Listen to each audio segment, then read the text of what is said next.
Mayong hapon Mindanao, ako si Sara Hilomen Velasco.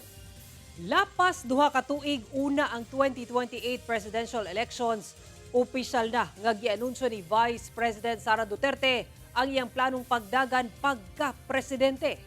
Ang detalye sa live report ni Argil Relator. Argil? Sara, gikalipay sa mga dabawenyo ang maong anunsyo ni Vice President Sara Duterte.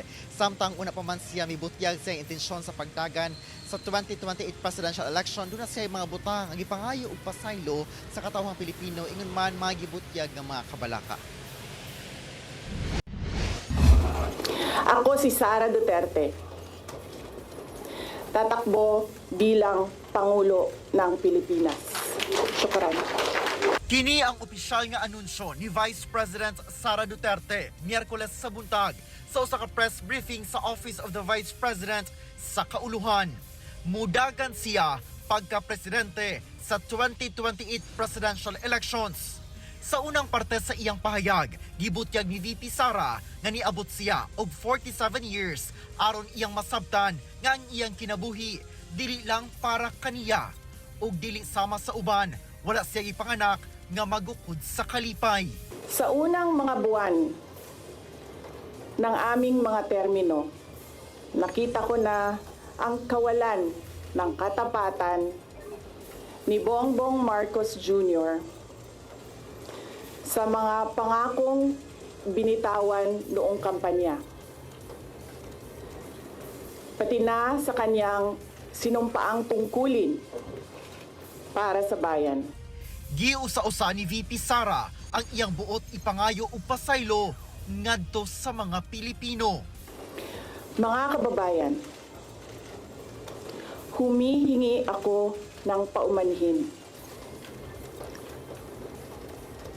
Patawad kung tinulungan ko mahalal si BBM bilang Pangulo ng ating bansa.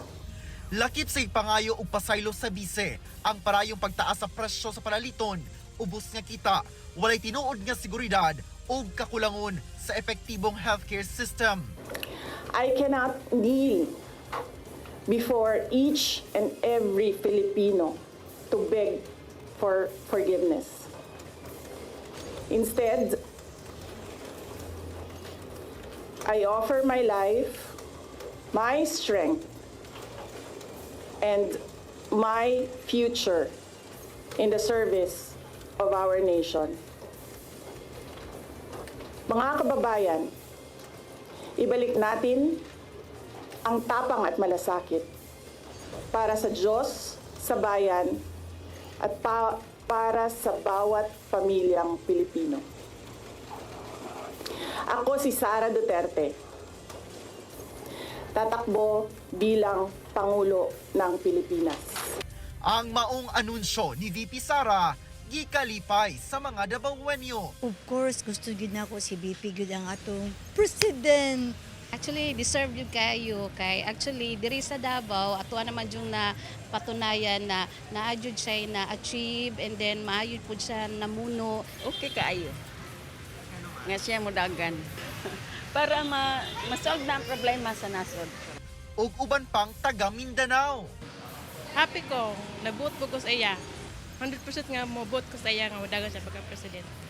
Gipaabot sab ni Davao City 3rd District Congressman Isidro Ungab ang iyang tibuok suporta sa plano sa bise nga mudagan pagka-presidente. Wala na matud pay question nga ang bise ang pinakakusog ug pinaka-capable nga leader nga mugiya sa atong nasod karong kritikal nga panahon. Sa iyang napamatud ang track record sa panggobyerno, lig-on nga liderato o concern sa katawhang Pilipino.